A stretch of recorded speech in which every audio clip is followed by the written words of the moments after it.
sergiden başlamak istiyorum çünkü çok etkili. Last night there was a wonderful opening, exhibition opening, and you are the architect of this exhibition. Can you tell a little bit about how it all happened? Yeah, I guess so.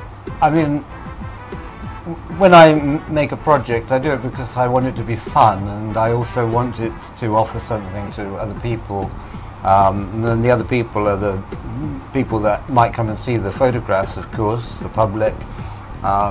But also I hope to be able to give something to the colleagues and people that we work with.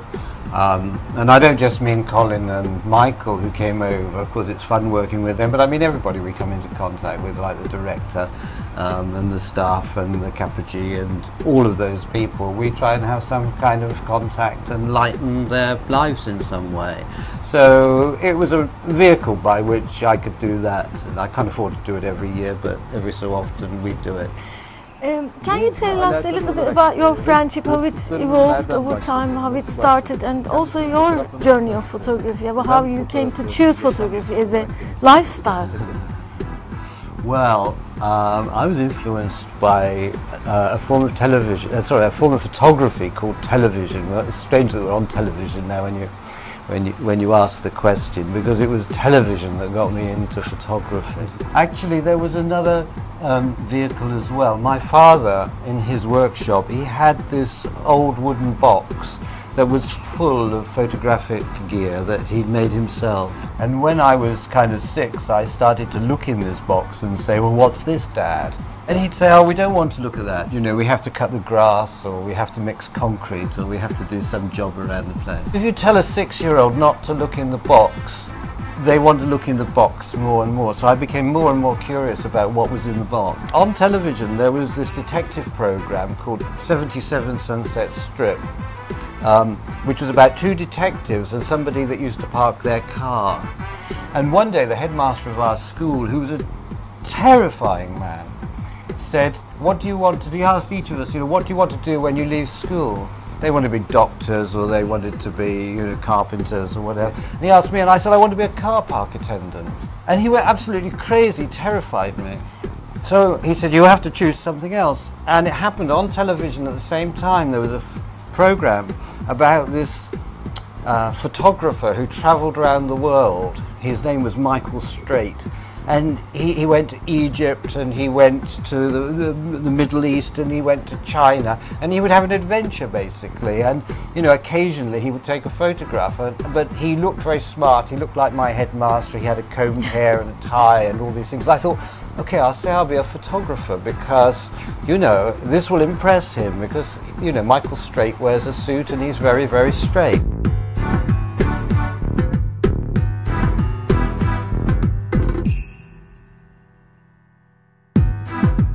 So that got me into photography. My father opened the box and we started to play with the chemicals and make pictures, and then this magic happened, you know, that people don't see with digital photography, in which you start with white paper and the light is red and you don't think anything's going to happen. You think you've done something wrong, and suddenly this image magically appears through the paper, and you get used to actually being able to judge a print in this red or orange light. And then of course I went into adolescence, and in adolescence you had to play a guitar or some musical instrument, and I couldn't do it. I had no musical capability, and I discovered with a camera I could get into a conversation with another girl, and you know, I could throw the background out of focus and things, and it was as good as having a guitar.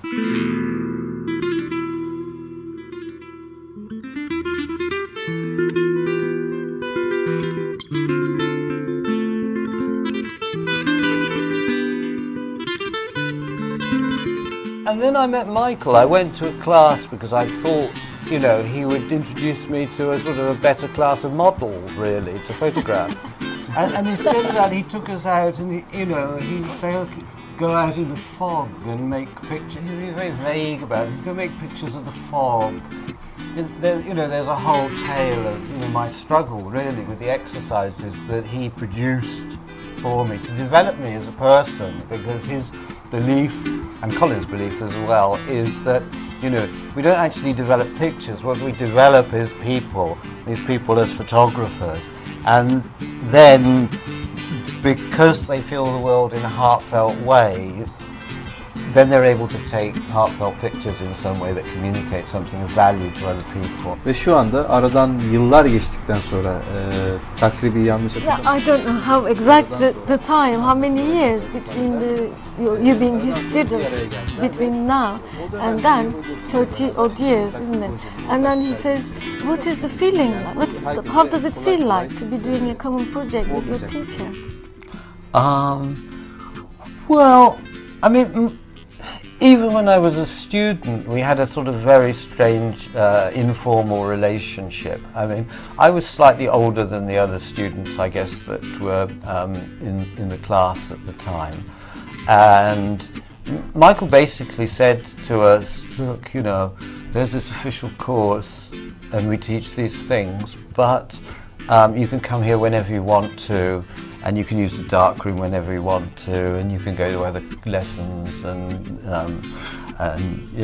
you can even go to my painting classes if you want to. So, you know, so it was very, very, it was a very, very permissive relationship for all our students right at the beginning, and I think that was really very, very valuable.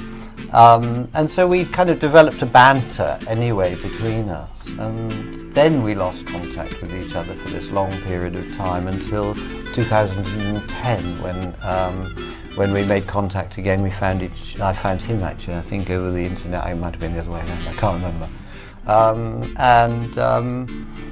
And I went to see him in Italy. We are lucky to him that you have found each other, because we can witness the results. Yeah. And of course I've known Colin a long time as well. I've known him for 20 years. We met in a different context, but I knew that he would offer something special to the exhibition. And I knew he could work with, though they'd met a long time before and were sort of very briefly introduced. You know, they didn't realise they knew each other until we started to plan. They'd met until we started to plan the exhibition.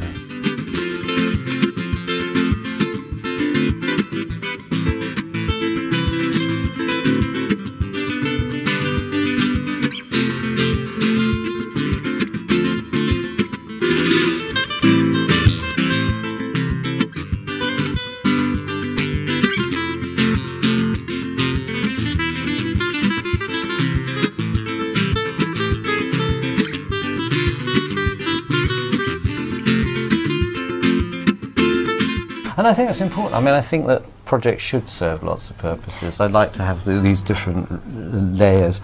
I mean, there are other people that have contributed. I mean, there's a small mini lab here in Marmaris that's printed our small prints, you know, and they work a lot with hotel photographers, and I like to encourage hotel photographers to see their work in a kind of special, for them, you know, not to just go click, click, click at people in swimming costumes, but actually try and have some sort of contact, active contact with the people they photograph, you know, and see it a little bit more than pointing an automatic camera at somebody and trying to capture something that they can sell to them, you know, for a few lira more. You know, I like to introduce to them the idea that there is a thing like a community, a worldwide community of photographers, and to be a photographer brings with it a lot of pleasure and also a lot of responsibility. And in a sense, you know, my philosophy is very, very inclusive. I mean, I don't actually care if somebody went to a university to study photography formally, or whether they picked up a camera, you know, and then sort of set out across the path. The path through photography, I think, is the thing that's important to me, rather than, you know, the education behind it. So, you know, I like to start where people are, you know, formal education. I think it's a great opportunity for people to go and study in college, you know, but there's a lot of great photographers that, like Elliot Erwitt, for instance, who learned his photography by reading the instructions on the back of the film packet. I want to change the subject a little bit. Thank you for all the information you gave. We know that you are a Turkish citizen now. How you came to live here, and we know that you live in Amos.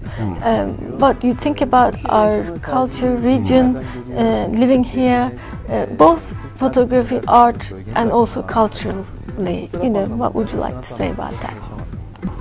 Well, you know, I've been a bit kind of remiss in a sense because I've lived in Turkey for 14 years, you know, and I'm having to have my wife translate to me in order to be able to communicate with you. And I suppose part of the reason for that is that when I first came to Turkey, it was in 1999 following the earthquake. My mother-in-law had been in a very serious accident, my father-in-law had been killed. We needed to come and support the family.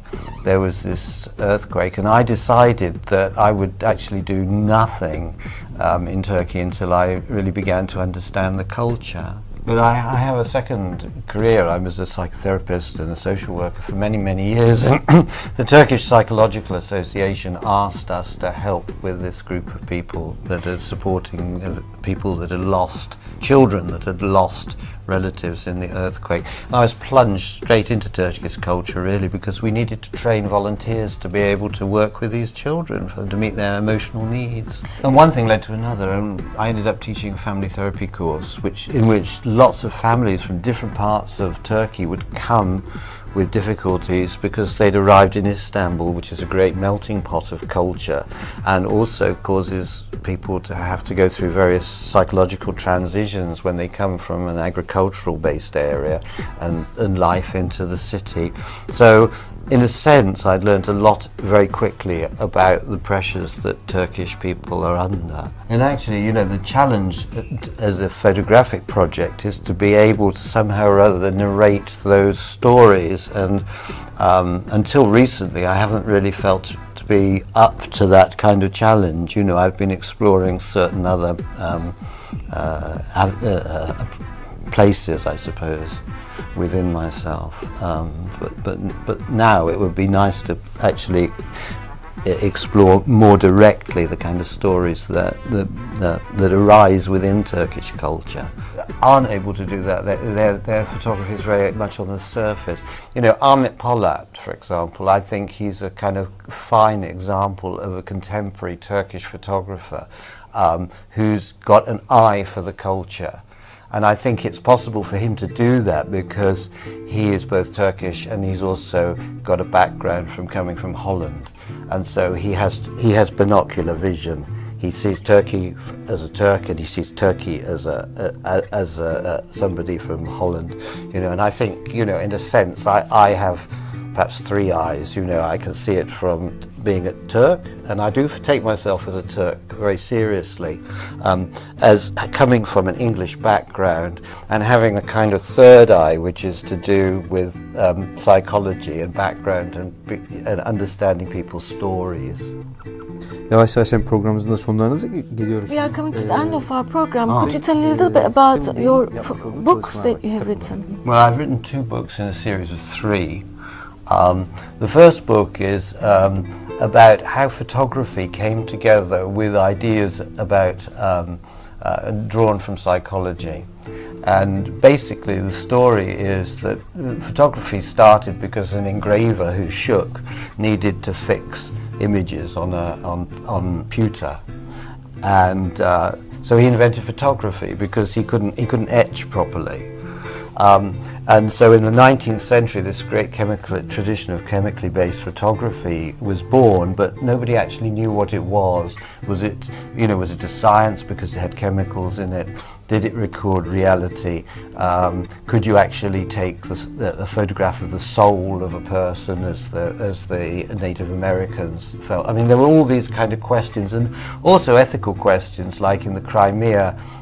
Do you put cannonballs in a valley to show that there's been a battle there, or do you just have this sort of bland landscape, you know, that if it's printed in a newspaper is going to look like nothing? So there is a question about, you know, 19th century photoshopping, if you like. You know, the questions that come out of, you know, do you use Photoshop in reportage that we have now actually existed in the 19th century. And then within psychology, something very strange happened at the beginning of the century. The other side is that the modern world that we're sitting in at the moment, you know, owes itself to photography.